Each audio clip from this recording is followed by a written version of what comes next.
सभापति महोदय, आपने मुझे मांग संख्या 42 और 45 पर बोलने का अवसर दिया, उसके लिए बहुत बहुत धन्यवाद।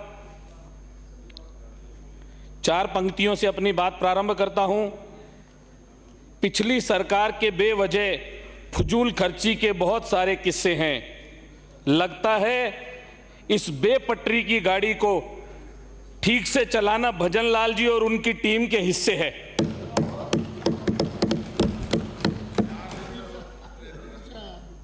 माननीय सभापति महोदय, 6 महीनों में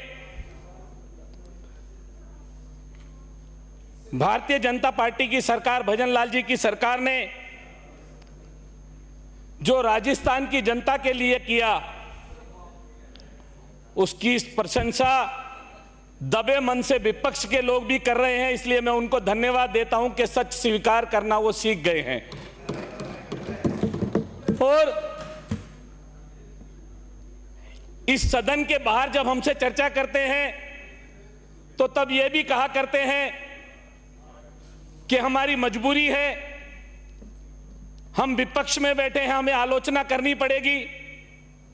लेकिन पिछली सरकार में माननीय मुख्यमंत्री जी ने हमें काम तो नहीं दिया, लेकिन ट्रांसफर पोस्टिंग की दुकान चलाकर राज्य जरूर रखा। और इस नाते वो हमारी अच्छी अच्छी प्रशंसा बजट की तो कर ही रहे हैं, साथ ही पानी के लिए जो निर्णय माननीय भजनलाल जी ने जो लिए,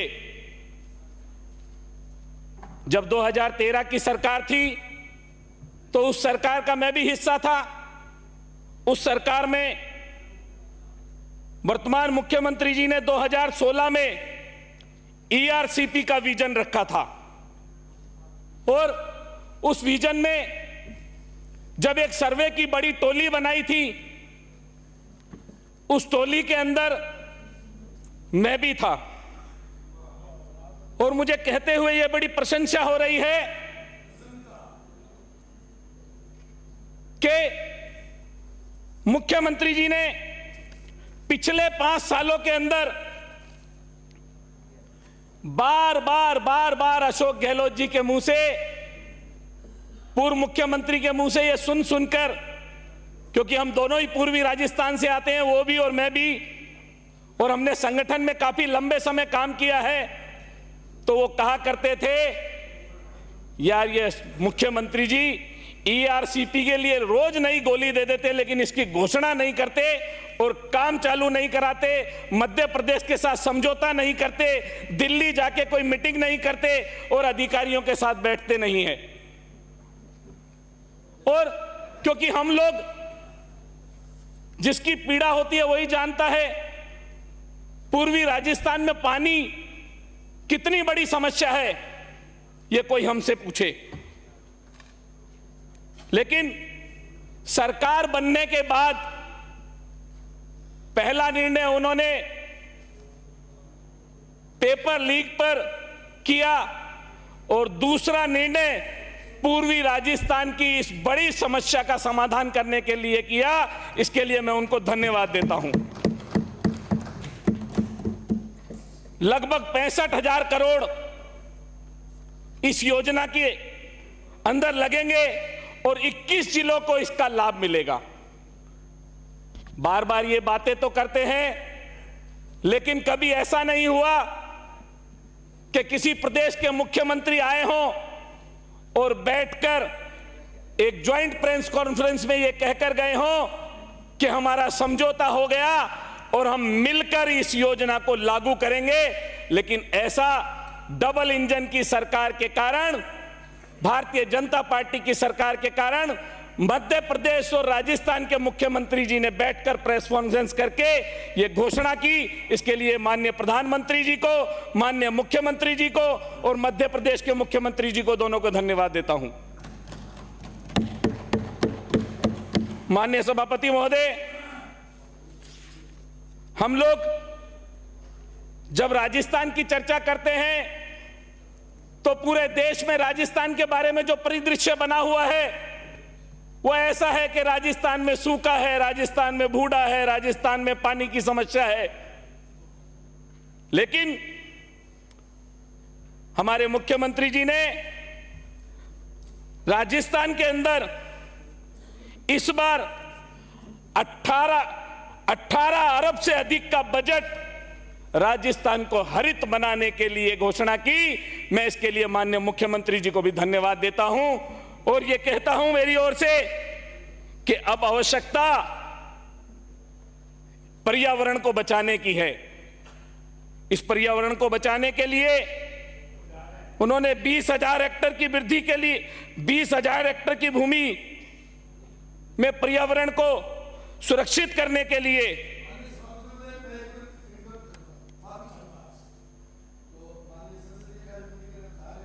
तो पानी पीने जा रहा था, इसलिए जा रहा था कि ये जो समझौता जिस दिन हुआ उसको आज 6 महीने हो गए, अभी तक मध्य प्रदेश ने अपनी डीपीआर ही शुरू नहीं करी। माननीय सभापति महोदय, माननीय मुख्यमंत्री जी ने कहा था माननीय सभापति महोदय डीपीआर सबमिट कर देंगे। माननीय प्रधानमंत्री जी ने एक योजना चलाई और सबसे आग्रह किया, एक पेड़ मां के नाम अभियान, और उस अभियान के पीछे उनकी जो मंशा थी पर्यावरण को सुरक्षित करने की थी।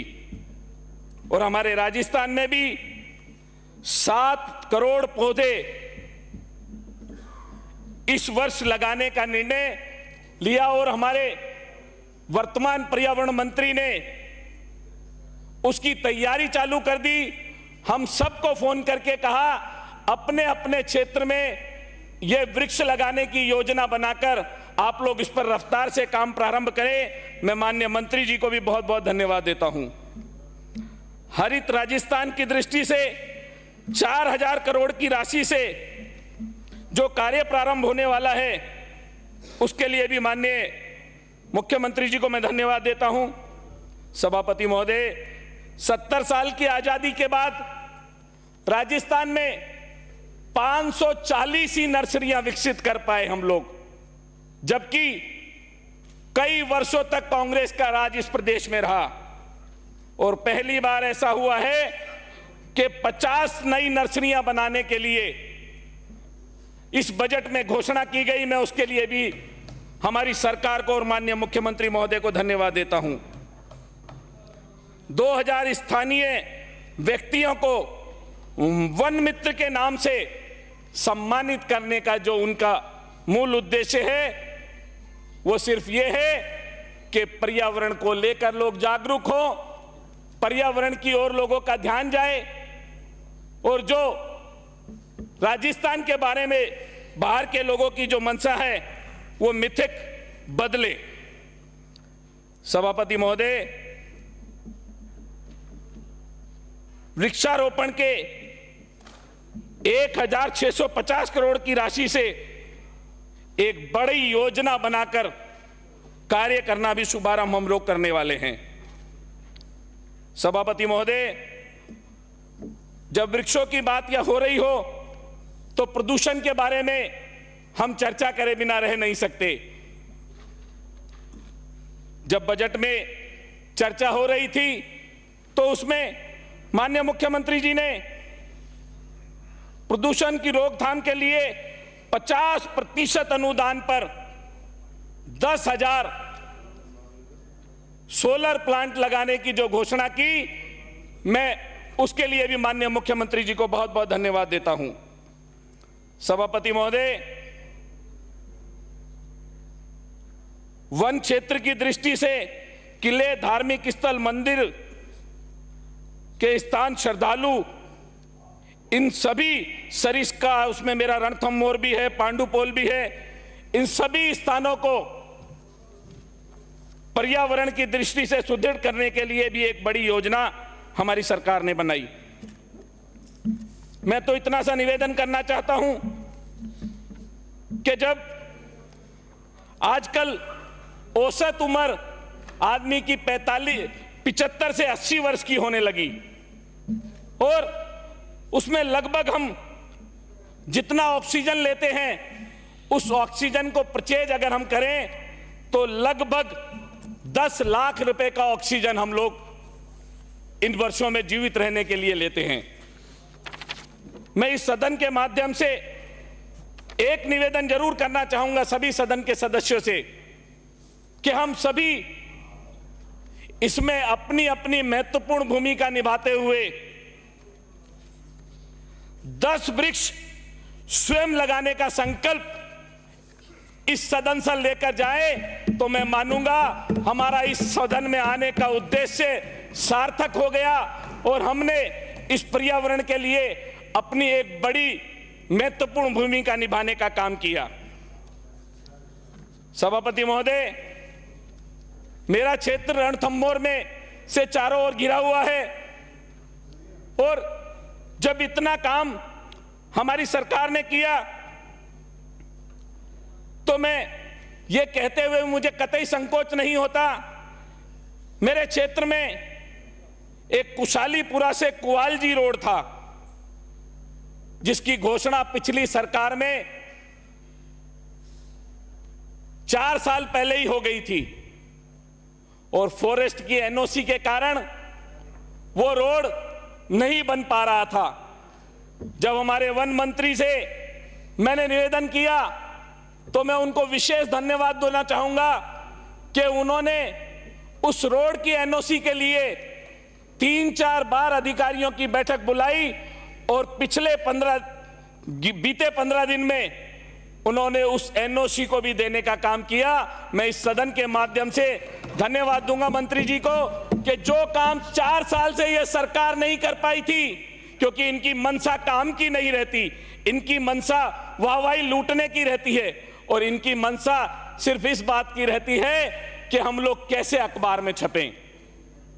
सभापति महोदय, मैं आपके माध्यम से हमारे क्षेत्र में विस्थापन एक बहुत बड़ा इशू है। विस्थापन में आने वाले गांव जिनको पहले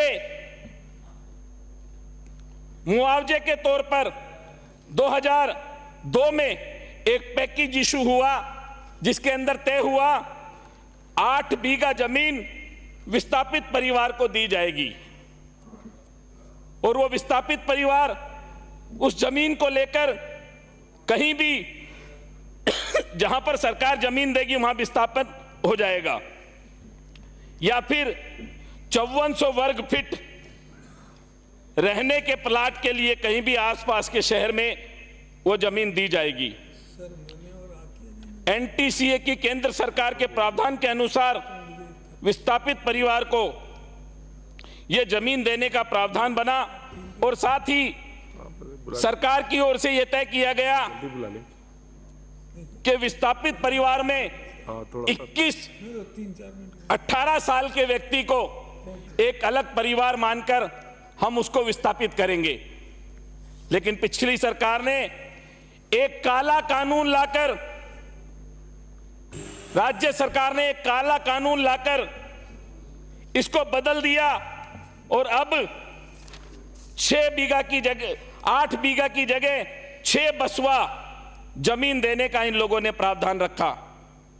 सभापति महोदय, बड़े दुख की बात है कि वो जमीन जो ये देने की बात करते हैं, जब जाकर विस्थापित परिवार दूसरी जगह अगर ये जमीन लेगा तो जो मुआवजा सरकार दे रही है, राज्य सरकार, उसकी डीएलसी रेट 25,000 से लेकर 60,000 रुपए की है।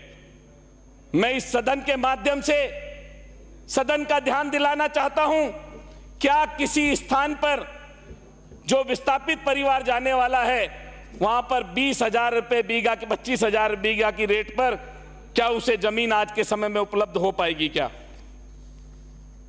मैं सभापति महोदय आपके माध्यम से सदन को अवगत कराना चाहता हूं कि इस पैकेज को बढ़ाकर प्रैक्टिकल पैकेज बनाया जाए और पिछली सरकार के इस कार्य कानून को बदलकर विस्थापित परिवारों के लिए और सुविधा विस्थापन के समय दी जाए। मैं आपका ध्यान सभापति महोदय मेरे विधानसभा क्षेत्र की ओर लेकर जाना चाहता हूं, जहां पर कई वर्षों से पिछली सरकार कांग्रेस की होने के बाद भी केंद्र सरकार से लगभग 4.25 करोड़ रुपए की एक पुलिया एनएच की हम सैंक्शन करा कर लाए, बोदल के खाल की पुलिया, और उस पुलिया के अंदर एक 200-150 मीटर का एक फॉरेस्ट का टुकड़ा आता है जिसमें औसत महीने में 10-20 एक्सीडेंट हो जाते हैं। पिछली सरकार इतनी असंवेदनशील थी कि उसकी एनओसी देने का काम उन्होंने आज तक नहीं किया और वो पैसा जैसा के तैसा पड़ा हुआ है। सभापति महोदय, मैं आपके माध्यम से निवेदन करना चाहता हूं, मेरे क्षेत्र में लसोड़ा बोदल रोड, बालेर करणपुर रोड, सीता माता नीमली रोड, कुशालीपुरा तिराहे पर एक गुजर शहीद स्थल है। उस शहीद स्थल को बनाने के लिए भी कई बार पिछली सरकार में हमने प्रयास किए, लेकिन ये सरकार किसी भी जाति के लिए गंभीर नहीं है, किसी धर्म के लिए गंभीर नहीं है, जबकि लगातार हम लोगों ने प्रयास किए और उनकी ओर से नेगेटिव जवाब आया।